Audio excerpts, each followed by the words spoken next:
N'hésitez pas à liker la vidéo si elle vous plaît, et si vous êtes nouveau sur la chaîne, n'oubliez pas de vous abonner et d'activer la notification pour ne rater aucune de nos prochaines vidéos. On commence. Vous voulez apprendre l'arabe et lire le Coran correctement, mais vous ne savez pas par où commencer?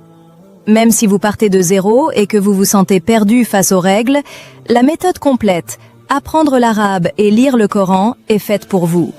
C'est une formation claire et progressive, structurée en 10 modules, qui vous guide pas à pas pour maîtriser les bases essentielles, la conjugaison, le vocabulaire, et surtout lire le Coran avec fluidité et confiance grâce aux règles du tajwid. Vous profitez de plus de 100 vidéos pédagogiques, de PDF simplifiés et d'exercices progressifs pour avancer sans confusion. En bonus exclusif, recevez 40 livres islamiques et le logiciel Hafiz Quran pour faciliter votre mémorisation. Et le meilleur? Tout cela est accessible pour seulement 9,99 €, soit moins de 7 000 francs CFA. Profitez de cette offre spéciale à moins 60% avec un paiement unique, un accès à vie et toutes les mises à jour incluses. Ne remettez pas à demain votre relation avec le Coran. Cliquez maintenant sur le bouton « Acheter » et commencez votre transformation dès aujourd'hui. Je m'appelle Navin Kumar, je viens d'Inde. Je travaille chez Qatar Fertilizers. En fait, je vis ici depuis 3 ans. Après être arrivé ici, j'ai commencé à en savoir un peu plus sur l'islam. Avant cela, je ne savais rien du tout.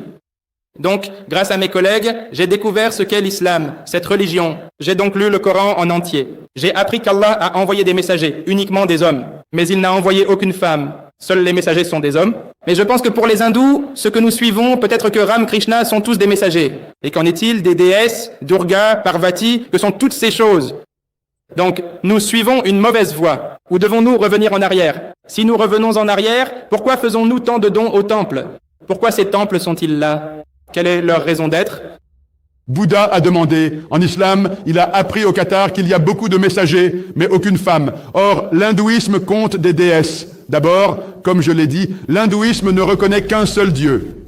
Il n'y a pas de déesse. Dans l'islam, le mot Allah n'a pas de genre, ni masculin, ni féminin.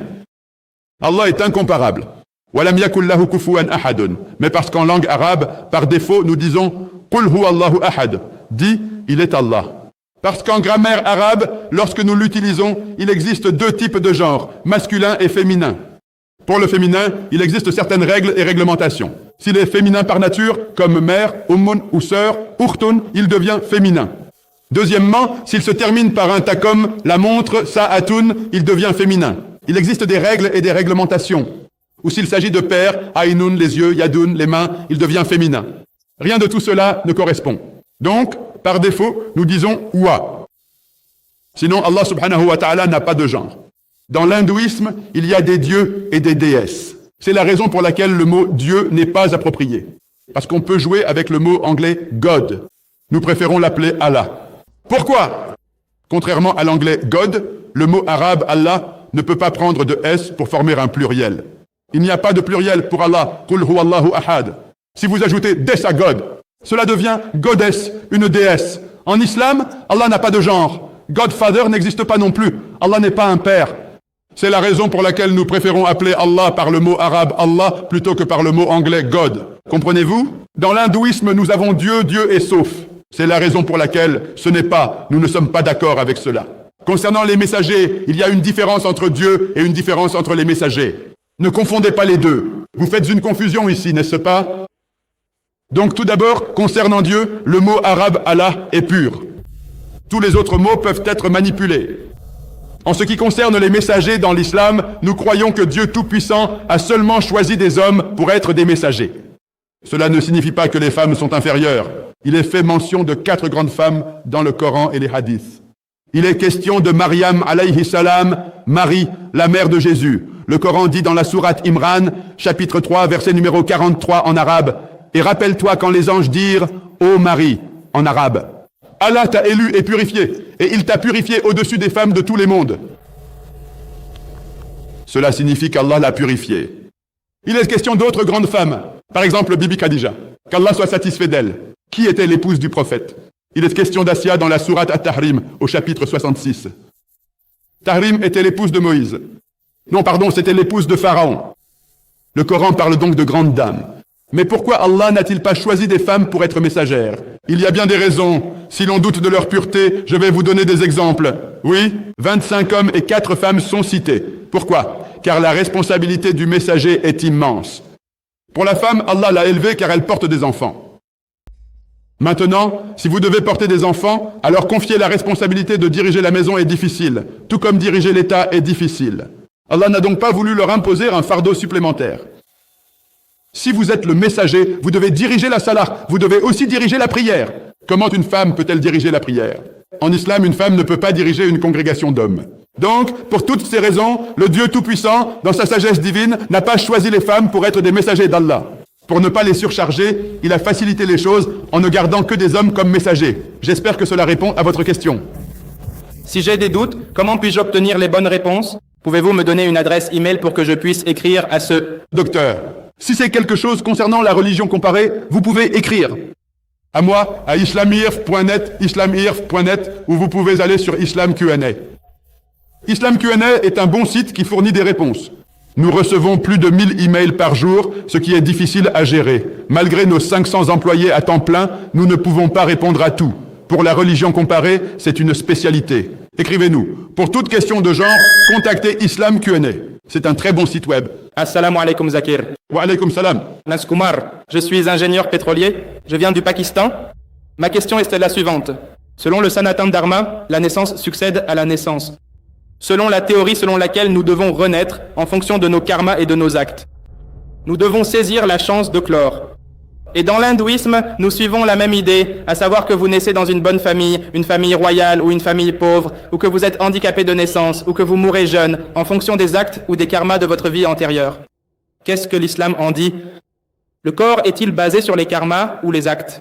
S'il naît dans une famille royale, ou s'il naît dans le péché, ou encore s'il naît avec un handicap. Alors, quel est l'inconvénient de cela pour traiter cette question? Bouddha pose la question du cycle des naissances et des renaissances en lien avec l'islam. Si vous lisez les écritures hindoues, si vous lisez les Védas, il est question du Punarjanam. Punar signifie suivant, Janam signifie vie. Même l'islam croit en une vie suivante. Mais dans l'islam, vous dites que c'est le même corps qui reviendra? Laissez-moi finir. C'est vous qui avez demandé? Oui. Laissez-moi donner la réponse. Continuez. Je n'ai même pas commencé à répondre. Et vous avez...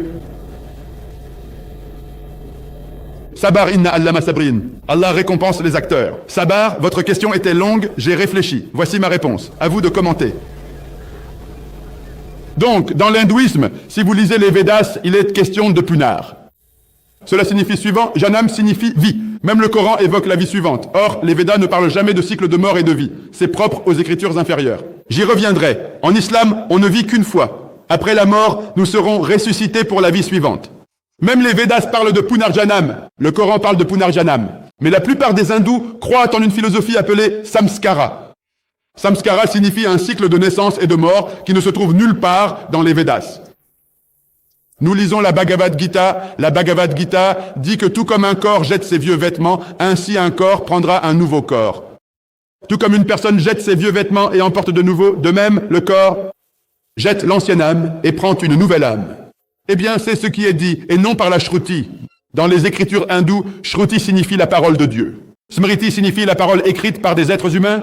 Les Védas ignorent le cycle des naissances et morts, présent seulement dans les textes inférieurs. Pourquoi les érudits hindous ont-ils alors créé la philosophie du samskara? Ils ne pouvaient pas justifier ces inégalités. Certains naissent riches ou pauvres, hindous ou handicapés. Ne pouvant blâmer Dieu, ils cherchaient à expliquer pourquoi le sort est si injuste. Certains naissent handicapés, riches ou pauvres. Selon leur philosophie, c'est une erreur commise dans une vie antérieure qui explique ce handicap. Ils croient d'ailleurs qu'un être vivant s'incarne 7 fois sous forme humaine. De bonnes actions permettent de renaître dans un rang supérieur. C'est bien ça, les écritures hindoues? Maintenant, mon frère, je vous pose une question. Le mal dans le monde augmente-t-il ou diminue-t-il? En fait, je suis... Aujourd'hui, le mal augmente-t-il dans le monde? Où est-ce qu'il diminue? Il augmente. Tout le monde le dit, sauf si vous ne lisez pas les journaux. C'est bien ça? La population humaine augmente-t-elle ou diminue-t-elle? Elle augmente. Alors, n'est-ce pas contradictoire? La population mondiale doit-elle diminuer? Prétendre que l'humain est la forme la plus élevée est illogique. Mais vous pouvez dire, ma vie est détruite. Laissez-moi terminer ma réponse. Vous m'interrogez parfois. Non. Je vous demande, est-ce que cela augmente ou diminue? Donnez la réponse. Mais je protège ma question. Comment la protégeons-nous? Vous. Posez la question, la population humaine augmente. Si vous remontez à la zone géologique, il y a trop d'animaux qui ne sont plus sur Terre. Nous avons donc coupé toutes les jungles forestières qui se transforment maintenant en villes. Donc ces animaux, ces plantes, et ces plantes sont aussi la naissance. C'est aussi le genre. Donc ces types de racines, ou d'âmes, ou d'atma ont été générés chez les humains, et les animaux, et les arbres, et les plantes ont été éradiqués de cela. Les plantes devraient diminuer, elles augmentent. Non. Les plantes sont coupées, la forêt et les jungles sont en train d'être éradiquées, et elles deviennent des villes et des villages. Est-ce que ça augmente? Les animaux augmentent-ils globalement? Non, ça n'augmente pas. Les animaux augmentent ou diminuent? Vous ne savez pas? Cherchez sur Google. Non, Vous cherchez sur Google. juste pour les détails. Vous argumentez juste pour le plaisir d'argumenter, sans connaissance. Correct? Sans connaissance. Maintenant, je vous pose la question. Ce cycle de naissance et de mort, il n'est mentionné nulle part dans les Védas. Mentionné? Source? J'ai fait de référence à la Bhagavad Gita. La Bhagavad Gita est une smriti, pas une shruti. Laquelle est supérieure? La Gita ou les Védas? Les Védas, ces 4 livres, sont la parole de Dieu. La Bhagavad Gita n'est pas la parole de Dieu, mais une partie du Mahabharata. Le Mahabharata est une shruti. C'est un conseil donné par Shri Krishna à Arjuna. Issu du Mahabharata, parole de Dieu, ce texte est-il supérieur aux Védas? Les Védas. Correct. Je cite des écritures supérieures. Vous citez des écritures inférieures. Alors, pour en revenir à cela, les érudits de l'hindouisme n'ont pas pu justifier pourquoi certains êtres humains naissent handicapés et d'autres sont en bonne santé. Ils ont donc avancé la philosophie du karma et du dharma qui ne fait pas partie des Védas. En islam, que disons-nous? Que nous venons dans ce monde comme une épreuve pour l'au-delà. Allah dit dans le Coran, dans la sourate Al-Mulk, chapitre 67, verset 2, « C'est Allah qui a créé la mort et la vie afin d'éprouver lequel de vous est le meilleur en œuvre. » Cette vie est une épreuve pour l'au-delà. Nous ne venons dans cette vie qu'une seule fois. L'épreuve diffère selon les individus. À certains, Dieu Tout-Puissant accorde la richesse. Et lorsqu'il leur accorde cette richesse, il leur dit de verser la zakat. Si votre épargne dépasse le seuil du nisab, soit 85 grammes d'or, versez 2,5% de cet excédent en aumône. C'est la zakat. Si Dieu vous enrichit, vous devez la verser, contrairement aux pauvres. Il éprouve ainsi les riches pour voir s'ils s'acquittent de cette obligation. Il rend certaines personnes pauvres, elles n'ont pas à verser la zakat. Il rend certaines personnes en bonne santé, d'autres avec des malformations cardiaques. Or, le Coran dit, il a fait de vos enfants une épreuve pour vous. Peut-être que les parents sont très pieux. Ils prient 5 fois par jour. Ils ont un enfant qui est né avec une maladie cardiaque congénitale. Dieu veut les tester en leur donnant une épreuve. Croient-ils encore en Dieu ou non? La personne qui a une malformation congénitale n'a commis aucun péché. Il est faux de dire qu'un enfant est pécheur. Pourquoi? En islam, nous croyons que chaque enfant naît sans péché. Comment puis-je être tenu pour responsable? Ainsi, en islam, les gens naissent dans des familles riches ou pauvres en guise d'épreuve. Ils naissent en bonne santé ou avec une malformation en guise d'épreuve. Selon l'épreuve, par exemple, si lors d'un examen le sujet est très difficile, la correction est clémente, n'est-ce pas? Si le sujet est facile, la correction est plus stricte. Donc, cela dépend des facilités. Le Dieu Tout-Puissant vous a donné cette vie comme une épreuve pour l'au-delà. Il est illogique de dire que nous sommes nés handicapés à cause d'un péché dans une vie antérieure. En islam, cette vie est une épreuve pour l'au-delà. Comme dans les Védas, le Coran s'accorde avec eux, contrairement aux autres écritures que j'ai donc écartées. J'espère avoir répondu à votre question. D'accord, juste un ajout à ce sujet. Tout comme un bébé de 9 mois, et à la naissance, il est... Je ne comprends pas. Parlez lentement, clairement et fort. Un bébé de 9 mois, au moment de la naissance, il est mort. Pardon. À la naissance, un bébé de 9 mois, il est mort. Il a mis au monde un bébé mort. Donc dans ce cas, est-ce qu'il ira au jour du jugement ou est-ce qu'il a... Le jour du jugement, il ira au paradis. Directement. Direct au paradis? Quelle erreur.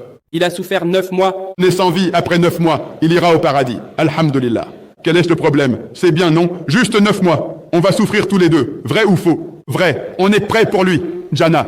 Dieu jugera nos actes. Il vous demandera si vous avez bien agi et si vous avez assisté à la conférence du docteur Zakir Naik. Étiez-vous d'accord avec lui? Dieu vous le demandera. Ouais, c'est ça. Ouais. Si vous réussissez le test, Jannah. Si vous ne réussissez pas le test, l'enfer. Le bébé a été récompensé. Et vous?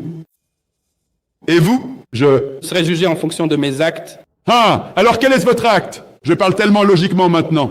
Vous croyez en un Dieu unique. Crois. L'idolâtrie, mal? C'est... Mal? Croyez-vous au prophète? Répondons. Est-ce que... Croyez-vous Mahomet, messager de Dieu? Oui, selon les textes des Védas, il est bien dit que Mahomet est le prophète, oui.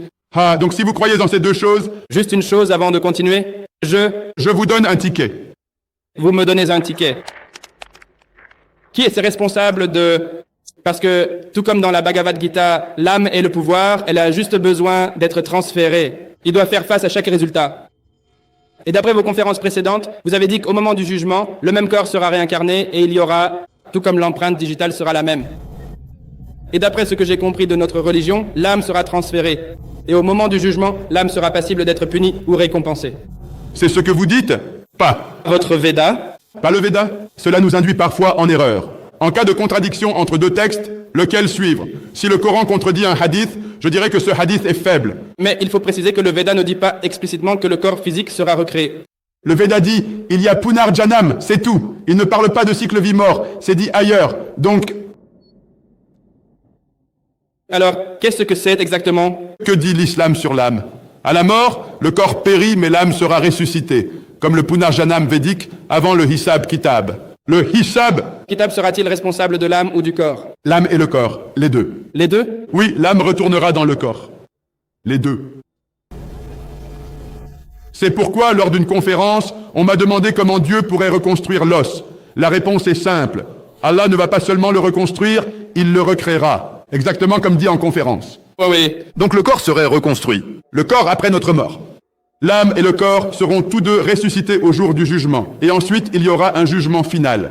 En somme, si vos bonnes actions l'emportent sur les mauvaises, vous irez au paradis, Inch'Allah.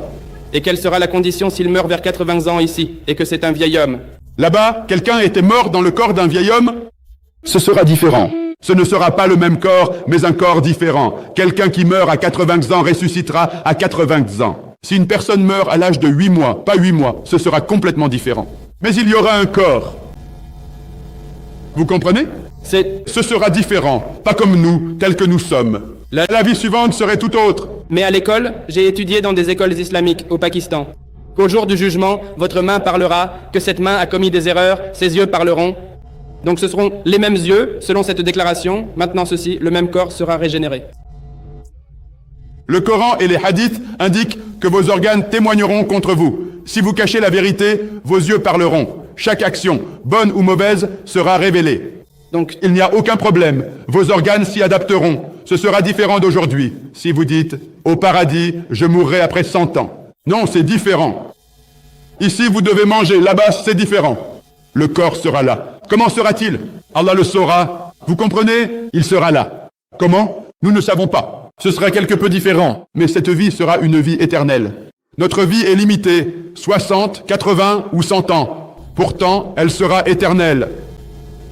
Vous comprenez? d'accord. Donc, Vous croyez qu'il y a un seul Dieu? Dieu est unique, oui. Pardon? Un seul Dieu, Vous pensez que l'idolâtrie est mauvaise? oui. Et vous croyez que le prophète Mahomet est le messager de Dieu? Oui. Donc, ce sont les deux conditions minimales requises pour que quiconque entre dans le giron de l'islam. Croire en un Dieu unique. Ouais, vous me donnez un ticket maintenant, hein? Pas un ticket. Oui, Un ticket? Et pour... Je Ça donne une direction, pas un ticket. Cette direction mène au mauvais monde. Je... ne fais que suivre la déclaration que vous venez de faire. Une fois que quelqu'un a embrassé l'islam, ses actes passés sont annulés et effacés. Oui. Pas le futur, le passé. Alors, qu'en est-il de ses actes passés? Il a commis un péché majeur, un kabira guna, il a juste... Qu'il ait bu, violé ou tué, peu importe ses actes, il les a commis dans l'ignorance. Pourquoi l'islam parle-t-il de meurtre pour la mère? Pourquoi? Parce qu'à ce moment-là, il n'était pas en accord avec la loi de Dieu Tout-Puissant. Il ne savait pas que le meurtre est mal. Il ne savait pas que violer une fille est mal. Il a agi par ignorance. Si vous agissez par ignorance, Allah pardonne. C'est pourquoi, en acceptant l'islam, toutes vos fautes passées sont effacées. Cela a été fait par ignorance. Désormais, vous reconnaissez qu'il y a un Dieu unique et que Muhammad est son messager. Hier, vous refusiez. Aujourd'hui, en croyant en Dieu unique et en son prophète, vous devez suivre ses préceptes. Tous vos péchés sont pardonnés. C'est une bonne chose. Pourquoi Dieu vous tiendrait-il responsable d'actes que vous n'avez pas approuvés? Dieu est Rahman et Rahim. Il est miséricordieux. Vos péchés sont pardonnés. Tout recommence à zéro. Vos bonnes actions demeurent. Tous vos péchés seront pardonnés et vous entamerez une nouvelle vie. Alors, aimeriez-vous commencer une nouvelle vie? Il existe 72 sectes, mais une seule ira au paradis. Pas 72 sectes. J'ai entendu dire que... Hadith du prophète, paix et salut sur lui. Il y aura 73 sectes. Le Coran dit, ne créez pas de secte. Vous ne devez suivre aucune secte. vous ne devez suivre que le Coran et les hadiths authentiques. En suivant le Coran et les hadiths authentiques, sans créer de secte, vous irez au paradis. Dès que vous divisez la communauté, il y a un problème. Contentez-vous de lire et suivre ces sources authentiques. C'est ce groupe-là qui atteindra le paradis. Dès que vous déviez pour suivre autrui, vous commencez à vous égarer. Quel nom pour cette secte suivant Coran et Hadith? Islam, musulman. Chiite sunnite, courageusement. Il n'y a pas de chiite sunnite. Dans le Coran, montrez-moi un seul mot qui dit chiite sunnite. Que tout le monde le dise. Pourquoi sont-ils là? Pourquoi ces différentes sectes? D'où ma question. Un Coran, un Dieu, une baraka. Tout est unique. Pourquoi 72? Ce sont des déviations, Basé sur quoi? basées sur leur propre réflexion. Ils ne sont pas musulmans? S'ils quittent le Coran, ils ne le sont plus. Même s'ils sont musulmans, ils ont dévié entre eux. Ce sont des musulmans déviants. Ce ne sont pas des musulmans pratiquants. Si vous déviez, alors vous êtes des musulmans déviants. Montrez-moi n'importe quoi dans le Coran, je le suivrai. La sourate Al-An'am, verset 158-159 dit « Créer des sectes dans l'islam est haram. Diviser la religion est interdit. Vous me demandez ce que je suis musulman. Qu'est-ce que je suis ?» Le Coran musulman dit « Qala innani minal muslimin » dans pas moins de 20 endroits. Musulman, musulman, musulman. Il ne dit pas chiite ou sunnite. Ces personnes qui disent qu'elles sont chiites. Mais ces noms viennent de l'islam? Pas de l'islam. Qui a généré ces noms, ces sectes? Demandez-leur, qui dit cela? Je ne dis pas. Vous êtes le chef des musulmans, Je vous dis, ce n'est pas dans le Coran. Est-ce que je me qualifie de chiite? Non, je me qualifie de musulman, donc vous me posez la question. Quelqu'un dit que 2 et 2 font 5, Zakir. Pourquoi dit-il que 2 plus 2 font 5? Si je leur demande, ils me convaincront. Demandez-leur de fournir une référence du Coran. Êtes-vous intelligent ou non? Demandez-leur quel verset du Coran dit de vous qualifier de chiite ou sunnite. Le Coran dit « Qul hasu burhanakum » apportez votre preuve. Si vous êtes véridique, si quelqu'un vous mène en bateau, demandez-lui sa référence. Les gens aiment mes conférences pour la session de questions-réponses où je donne aux hindous la référence. Ils demandent au pandit « Donne-lui la référence ». N'y va pas, Satan. Quel Satan? Je donne une référence. Viens me dire « Zakir, tu as tort et je changerai ». C'est juste ou faux? Il n'y a rien de pire. Je vous dis d'accepter l'islam, pas le chiisme. Sauf pour suivre le Coran et les hadiths authentiques. Pas un autre cher. Ne suivez pas Zakir. Son islam, c'est 0. J'ai souvent côtoyé des musulmans. Non, mêlez. Sexe. Le style de sa loi est différent, des styles différents. Tout cela n'a aucun sens. Ne suivez pas Zaki. Tenez-vous au Coran et aux hadiths authentiques. Et Inch'Allah, vous irez au paradis. Je ne sais pas nager. Vous me demandez de sauter au milieu. Comment puis-je nager? Qui vous demande de sauter? Non, lisez le Coran. Ceci est la vie, garçon. La vie. Coach. Maître nageur. Si je vous demande de sauter avec un gilet de sauvetage, sauterez-vous ou non? Le requin peut arriver. Hein? Requin. Non, c'est ça le gilet de sauvetage. Le gilet de sauvetage va juste flotter. C'est tout. Que veux-tu faire? Tu veux sauter? Non. C'est ce que tu... Ajay, quand tu sautes dans l'eau, que veux-tu faire? Flotter, puis rejoindre le rivage. Rejoindre le rivage ou l'équipe de sauvetage. Ou Quoi? Ou... l'équipe de sauvetage. Vie? L'équipe de secours. Oui, c'est efficace. C'est la clé de tous les problèmes. Le Coran est la solution aux problèmes de l'humanité. Mais vous préférez écouter d'autres humains. Dans mes conférences, est-ce que je cite autre chose que le Coran? Docteur, Zakir, ce n'est qu'une information. Beaucoup de savants dans toutes les sectes, ils sont très érudits et très... Aucun savant. De quel savant? Parlez-vous, je vais juste commencer à lire celui-ci. Comment pourrais-je obtenir la bonne direction à partir de celui-ci? À partir de quoi? Le Coran est-il la parole de Dieu? Vrai ou faux? Coran là. C'est la parole de Dieu. Ai-je prouvé? Oui, suivez le Coran. Oubliez Zakat Naïk. Oubliez Zakat Naïk. Suivez le Coran, ignorez les autres. Si quelqu'un dit quelque chose conforme au Coran, suivez-le. Si ça ne va pas, jetez-le. Même demain, si je dis quelque chose de faux contre le Coran, jetez-le. Docteur, la zakat est nulle en islam. Correct? D'accord, vous avez raison. Le premier Coran? Coran unique. Ah? Le Coran est unique. Unique. Il n'y a pas de Coran différent. Donc, Pourquoi cette différence de sexe? c'est ce que je vous dis. Ils prennent une autre traduction. Non, il dévient. Chacun y ajoute ses propres éléments. Les hindous, les musulmans et les autres. Leurs propres choses. Ici on dit « Kol hatu purana la kunpadi se approuve, mais si vous êtes sincère, kuntum sadiki ». Nous organisons des sessions de questions-réponses ouvertes, y compris pour guider les musulmans.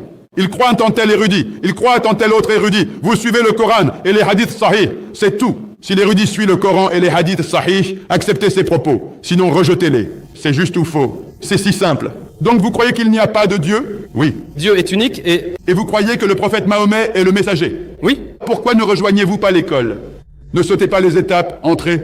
Je vais y entrer par le Coran et je vais vérifier et simplement parcourir si je suis... Non, suivez le Coran, rien d'autre. Il dit « Dieu est unique ». Je vous ai donné la référence. Chapitre 112, versets 1 à 4. Oui, le Coran désigne Mahomet comme messager de Dieu. Sourate 33, verset 40. Mohammed n'a jamais été le père de l'un de vos hommes, mais le messager d'Allah est le dernier des prophètes. Allah est omniscient. Le prophète Mohammed n'est le père d'aucun de vos hommes, mais il est le messager d'Allah. Il est le sceau des prophètes. Allah est omniscient, plein de savoir. Il était cela.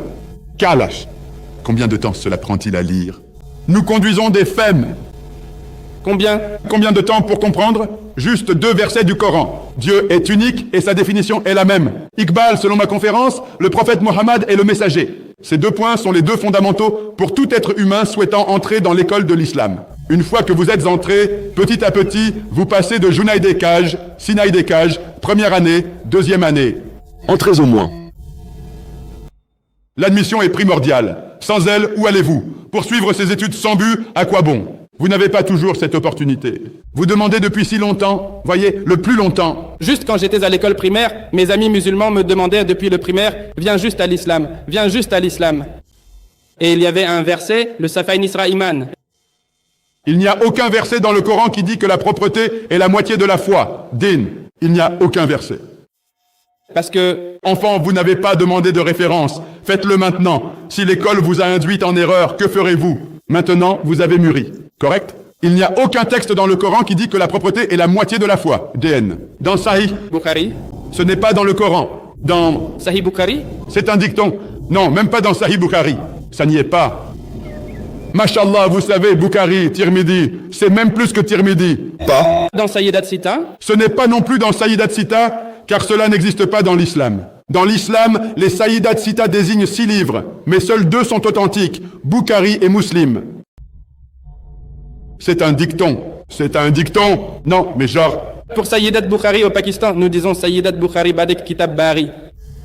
Bad Kitab Bari, ce n'est pas non plus dans Sayyidat Bukhari. Tu souris, Maïcha. C'est la raison pour laquelle il faut toujours demander des preuves. C'est un dicton très courant que la propreté est la moitié de la foi. C'est un dicton. Ce n'était même écrit nulle part dans le Coran, ni dans aucun hadith sahih. C'est un dicton. Que ce soit vrai ou faux est secondaire. Correct? Correct. Alors ne vous laissez pas égarer. Entrez dans la bonne école, le Coran. D'accord. Masha'Allah. Alors, vous voulez entrer dans l'école? Entrez. Dans l'école, La suivre? entrer en tant qu'étudiant et Laissez le savant. S'il est en accord avec l'école, très bien. S'il vous en éloigne, quittez-le. Vrai ou faux? Vrai. Alors, aimeriez-vous le dire en arabe? Vous venez du Pakistan, masha'Allah.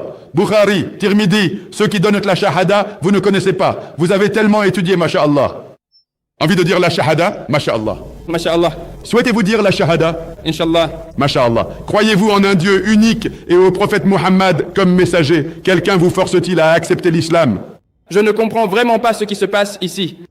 Il faut que je parte, j'ai ma famille qui m'attend et c'est ma priorité. Quelqu'un vous force-t-il à accepter l'islam? Non, pas pour l'instant. Pas? Prêt? Non. Vous avez dit Inch'Allah. Inch'Allah implique d'étudier le Coran, ce que je n'ai pas approfondi. D'accord. Très bien. Et vous expliquez ces versets et... Donc, Le Pakistan est une situation complexe, c'est dur, hein? Oui. Entrez au Pakistan. Non, le Pakistan. Enfin, je prie Allah subhanahu wa ta'ala qu'il vous accorde la hidayah. Vous voulez apprendre l'arabe et lire le Coran correctement, mais vous ne savez pas par où commencer? Même si vous partez de 0 et que vous vous sentez perdu face aux règles, la méthode complète, apprendre l'arabe et lire le Coran, est faite pour vous. C'est une formation claire et progressive, structurée en 10 modules, qui vous guide pas à pas pour maîtriser les bases essentielles, la conjugaison, le vocabulaire, et surtout lire le Coran avec fluidité et confiance grâce aux règles du tajwid. Vous profitez de plus de 100 vidéos pédagogiques, de PDF simplifiés et d'exercices progressifs pour avancer sans confusion. En bonus exclusif, recevez 40 livres islamiques et le logiciel Hafiz Quran pour faciliter votre mémorisation. Et le meilleur? Tout cela est accessible pour seulement 9,99 €, soit moins de 7 000 francs CFA. Profitez de cette offre spéciale à moins 60% avec un paiement unique, un accès à vie et toutes les mises à jour incluses. Ne remettez pas à demain votre relation avec le Coran.